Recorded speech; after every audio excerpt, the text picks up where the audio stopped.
Medium प्याज लेनी है, उसको स्लाइस करना है, 2 मिर्चें काट लेनी है और ये थोड़ा सा पुदीना या धनिया ले लेना है।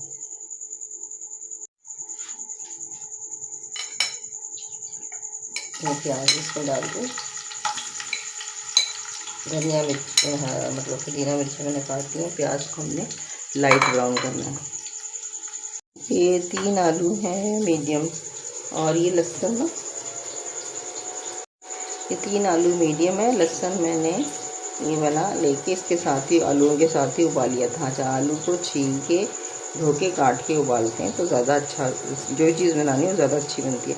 तो मैंने साथ ही लहसुन उबाल लिया था। अब इसको मैंने कुचल लेना है ताकि ये आसानी से भरता बन जाए। इतनी देर में प्याज होती है, इतनी देर में आलू तैयार हो जाएंगे।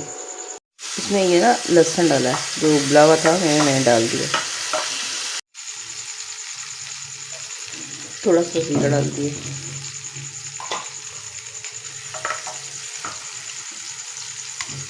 एक प्याली दही डाल दी, हस्बे जायका मिर्ची डाल दूँ,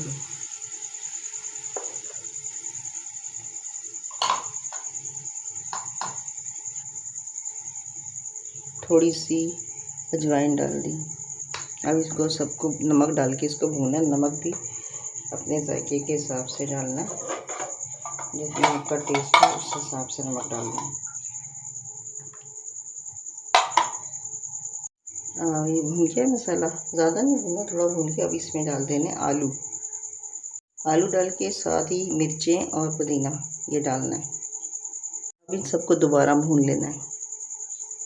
थोड़ा सा पानी का छींटा डाला है ताकि इसमें अंदर तक ना आँच चली जाए, नमक में चला जाए।